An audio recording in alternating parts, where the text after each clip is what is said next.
Happy Independence Day, everyone.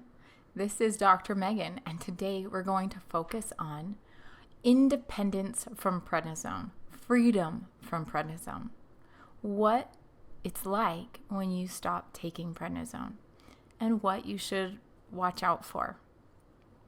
So first of all, how do you get there? How do you get off prednisone? That's one of the biggest questions. And it's really completely dependent on your disease and how well it's working. So if the prednisone is helping you stay alive, is giving you more benefit than the side effects, then you can stay on it. But if the risks are worse than the benefit, then that's when you go off of it. And you never, ever, ever stop taking it without a plan from your doctor. It could be fatal if you do. So that is called tapering if you are going down in dose. Tapering means you're going from a super high dose, like 60 milligrams, down to 40 milligrams for a week, and then maybe 20 milligrams if you've been on just a short time. 60, 40, 20, and then maybe if you're lucky, you can go to 15 and then 10, each of these for a week. And then if you can tolerate it, you can go down to 5, and then you can go right off of it if you are tolerating that withdrawal. Some people, though, it takes them a long time to get off of it, like even up to a year once they start the process. So listen to your body. That's the number one takeaway, is to listen to your body. If you are getting headaches, if you're getting sweats, if your disease is coming back, if you feel like you kind of have the flu or other symptoms of adrenal insufficiency, then you need to slow down the withdrawal, the taper of the prednisone, because you could be experiencing withdrawal syndrome, and that is miserable, but it's pretty similar to what it feels like when you have the flu. So number 1 is never stop suddenly. Number 2 is go off of it if you are stable with your disease or the benefits aren't outweighing the risks.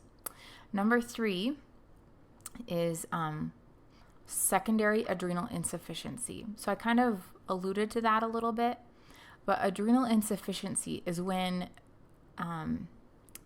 your body, even though you're going slowly off the prednisone, isn't able to kick back in with your adrenal hormones. So your adrenal hormones, especially cortisol, are being blocked essentially by the prednisone. Your body just isn't making any cortisol while you're taking prednisone, especially above 5 milligrams. And so theoretically, if everything goes well, when you go down from 5 milligrams down to 2 milligrams or 1 milligram, then your body starts kicking in and making your own hormones, and you can stop taking the cortisol or the fake cortisol, prednisone. But sometimes it doesn't work, and you can have your adrenal and your pituitary systems just don't catch up. And so you have to keep taking hormone replacement, either prednisone or hydrocortisone. And there's a whole Facebook support group about this, the secondary adrenal insufficiency group. And so if you have any questions, jump in there, and they are amazing. They've been there, done that, and can explain it to you. So once you're off the prednisone, then what? Okay. Number 1 is don't do what I did. I was like, all right, I've been withholding sugar all this time. I'm baking cookies. And so I baked a big batch of pumpkin chocolate chip cookies, and it was delicious, and I felt so sick. And it wasn't good because I hadn't lost any of the weight I'd gained on the prednisone. So it wasn't as if I could afford those calories yet. So number 1 is to keep eating healthfully. You don't necessarily need to be quite as careful about the sodium, but you still need to focus on eating lots of vegetables and fruit. Because prednisone has been depleting your body of 10 nutrients that you need, you really need to be giving those back. And so in addition to eating all that healthy food, you can take something like Nutranize Zone, which has the nutrients you need to give back and build back up those reserves so that you can heal and recover. What about the rest of your body? What about your bones, right? One of the number one consequences of taking prednisone is osteoporosis. So you definitely need to build back up those bones. And so one way is by taking calcium and vitamin D, and that's in Nutranize Zone. Another way is by getting good exercise. So especially exercise that puts impact on your bones. Things like walking, dancing, running, anything that's using gravity to make your bones have to get stronger is good exercise to help prevent osteoporosis. And if you have joint problems, like if you have rheumatoid arthritis, definitely talk to your doctor about it. He can recommend a physical therapist who can find good exercises for you. And so taking calcium and vitamin D, exercising, and getting vitamin D naturally from the sun. And this time of year, it's great. You can get free vitamin D from the sun if you go outside.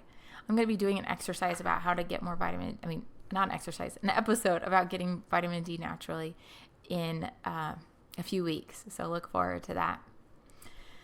So we talked about eating healthfully, exercising, and giving back the nutrients you need when you recover from prednisone. But what about your emotions? So you've probably been on a little emotional roller coaster while you've been on prednisone.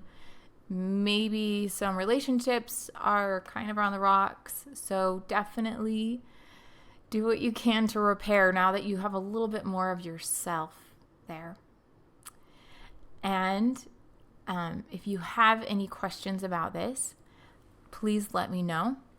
You can get your Nutrients You Need checklist. It's the 10 nutrients and 10 for each of the nutrients, a whole bunch of examples of good food that's high in that nutrients. For example, apricots. So this week I did a post about how to make apricot fruit leather and how easy and simple it is and what a great treat and snack that is for people on prednisone. And so check that out on Instagram. Or on my blog, I did a whole outline of exactly step-by-step what to do on prednisonepharmacist.com.